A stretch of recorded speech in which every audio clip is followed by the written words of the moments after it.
Good afternoon. Charles Benson with TMJ4 out of Milwaukee. As you know, the President this week signed an executive order around the National Guard. And so I'm curious if you can give us some more detail on that, wanting the National Guard members to be available for rapid mobilization and establish a quick reaction force. My question would be, would that quick reaction force be deployed to help with day-to-day police work, and would a governor, like the governor of Wisconsin, have the option to say no to any deployment nationwide? Well, let me say a few things about this. First of all, the principle at stake here is very simple. Americans ought to feel safe on American streets. How many of us...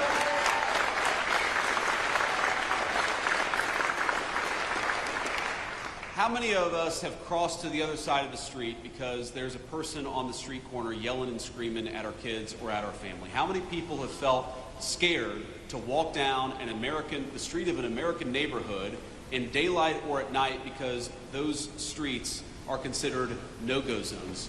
How ridiculous is it that we ever let there be no-go zones on streets paid for by American taxpayers? You bought those streets, you ought to be able to enjoy them as American citizens. It's very, very simple.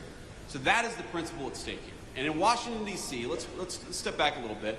Washington, D.C. got to a point where it was having a murder more than every other day.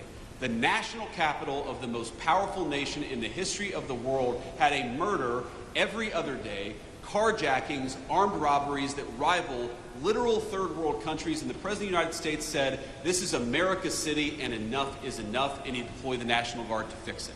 Now that was the right decision at the time, but I don't know how anybody can look at the results over the last 14 days and say anything other than thank God Donald Trump did what he did. Because armed robberies, carjackings, murders are down between 40 to 90%.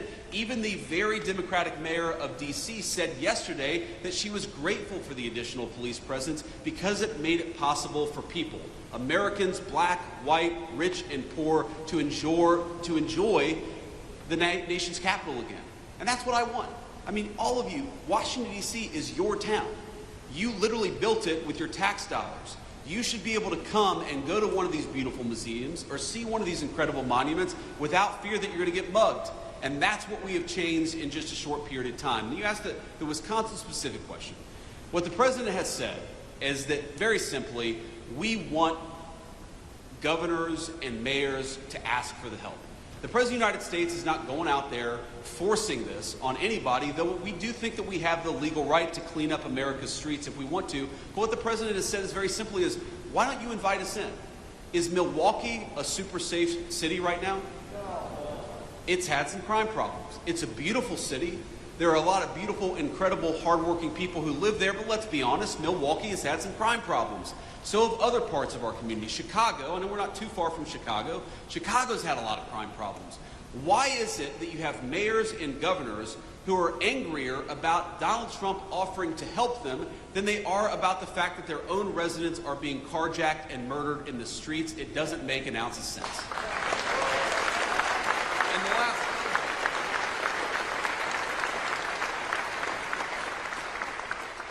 And the last point that I'll make about this, sir, is, and I'm going to violate the advice I gave to the President of the United States yesterday, because we were having lunch yesterday and the President said, J.D., I don't know how I did it.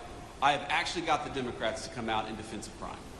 And it is crazy. If Donald Trump came out tomorrow and said he really likes puppies, you would have AOC come out and say puppies are terrible. So you have Donald Trump, who has reduced murders, carjackings, and armed robberies in 14 days in Washington, D.C., and now you have national Democrats coming out and saying, oh, well, we love murders and carjackings and armed robberies. Why won't Democrats just use some common sense? We're going to disagree about stuff from time to time. I'm sure Democrats want higher taxes and I want lower taxes. We may disagree about some foreign policy issues, but on this basic principle that murdering people, armed robberies, carjackings are bad, wouldn't it be nice if the Democrats just worked a little across the aisle for once? Yeah. Next